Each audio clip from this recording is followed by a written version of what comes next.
بسم اللہ الرحمن الرحیم۔ السلام علیکم رحمۃ اللہ وبرکاتہ۔ قرآن کریم کی سورۃ المائدہ کی آیت نمبر 27 کی تفسیر میں علامہ ابن کثیر رحمۃ اللہ علیہ لکھتے ہیں کہ آدم علیہ السلام کے پاس جو بھی بیٹا ہوتا تو اس کے ساتھ بیٹی ضرور پیدا ہوتی، تو اس بچی کے ساتھ پیدا ہونے والا بچہ دوسرے بچے کے ساتھ پیدا ہونے والی بچی سے شادی کرتا۔ حافظ بن کثیر رحمۃ اللہ علیہ مزید لکھتے ہیں کہ اللہ تعالیٰ نے حضرت آدم علیہ السلام کے لیے یہ جائز قرار دیا تھا کہ وہ اپنی اولاد میں سے بیٹی اور بیٹے کی آپس میں شادی کر دے، اس لیے کہ یہ اس وقت کے حالات اور انسانی نسل چلانے کے لیے اللہ کی حکمت کا تقاضا تھا۔ لیکن اس کے ہاں ہر بار ایک بیٹا اور ایک بیٹی اکٹھے پیدا ہوتے تھے، اس طرح وہ بچوں کی شادی ان بچوں کے ساتھ کرتے تھے جو ان کے علاوہ دوسری بار میں پیدا ہوئے ہوں۔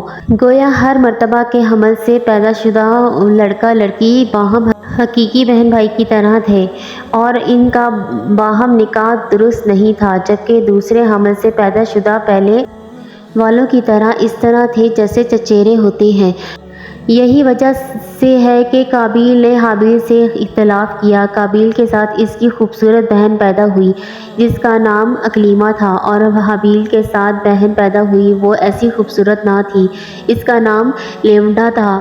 جب حضرت آدم علیہ السلام نے حابیل اور اکلیمہ کا نکاح کرنا چاہا تو قابیل نے کہا میں اپنی بہن کا زیادہ حقدار ہوں۔ حضرت آدم علیہ السلام نے قابیل کو حکم دیا تو اس نے حکم نہ مانا۔ حضرت آدم علیہ السلام نے اس سے منع کیا تو وہ نہ رکا۔ قابیل شیطانی وسوسوں کا شکار تھا۔ شیطان نے اس کے ذہن میں یہ بات ڈال دی تھی کہ اس کی بہن اکلیمہ زیادہ پیاری ہے، جس سے اس کی نسل خوبصورت اور جوان پیدا ہوگی۔ اس لیے قابیل نے حضرت حابیل کی بہن لیونڈا سے شادی سے انکار کیا۔ جیسے جیسے وقت گزرتا گیا قابیل کا یہ مطالبہ زور پکڑتا گیا اور آخر اسے اپنی بہن سے عشق بھی ہو گیا۔ اب تو قابیل مکمل طور پر شیطان کے قبضے میں تھا، کیونکہ حضرت آدم علیہ السلام کی شریعت اس بات کی اجازت نہ دیتی تھی ایک حمل سے پیدا ہونے والے بہن بھائی شادی کریں۔ حضرت حابیل نہایت سعادت مند، فرمانبردار اور نیک سیرت بیٹے تھے۔ انہی اوصاف حمیدہ کی بدولت حضرت آدم علیہ السلام کی تمام امیدوں کا مرکز حضرت حابیل بن چکے تھے۔ حضرت آدم علیہ السلام کو یقین تھا کہ میری نسل کو راہ راست پر رکھنے اور اللہ کے دین کو آگے بڑھانے میں یہی بیٹا میرا معاون ہوگا۔ چنانچہ یہی وہ بنیادی وجوہات تھیں جس بنا پر قابیل حضرت حابیل سے حسد کرنے لگے۔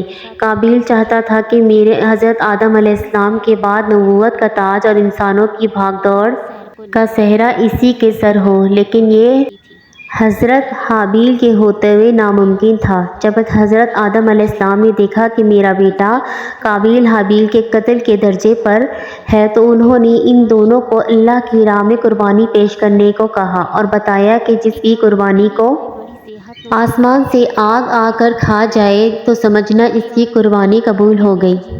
دونوں نے جب قربانی پیش کی تو اللہ تعالیٰ نے حضرت حابیل کی قربانی قبول کر لی، کیونکہ وہ حق پر تھے۔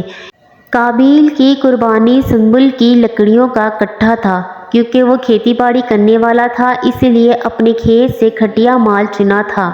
پھر اس میں عمدہ سٹھا پایا تو اسے صاف کر کے کھا لیا۔ اور حابیل کی قربانی مینڈھا تھا، کیونکہ وہ ریوڑ والے تھے۔ انہوں نے اپنی بھیڑوں سے ایک عمدہ جانور لیا، اسی جانور کو اللہ تعالیٰ نے قبول فرمایا اور آسمان پر اٹھا لیا، جس کو اللہ پاک قرآن پاک میں یوں بیان فرماتا ہے، اور اے محمد ان کو آدم کے دو بیٹوں حابیل اور قابیل کے حالات جو بالکل سچے ہیں پڑھ کر سنا دو کہ جب ان دونوں نے خدا کی جناب میں قربانی چڑھائی تو ایک کی قربانی تو قبول ہو گئی اور دوسرے کی قربانی قبول نہ ہوئی۔ تب قابیل اور حابیل سے کہنے لگا کہ میں تجھے قتل کر دوں گا۔ اس نے کہا کہ خدا پرہیزگاروں ہی کی قربانی قبول فرماتا ہے۔ دوستو، اگر ویڈیو پسند آ رہی ہے تو پلیز لائک سبسکرائب کر دیں۔ اس قربانی کی قبولیت کے بعد جب قابیل نے سوچا کہ اب جب سب کو پتہ چلا کہ حابیل کی قربانی قبول ہوئی اور میری باتیں نہیں مانی جائیں گی، اس لیے قابیل نے حابیل کو شہید کر دیا۔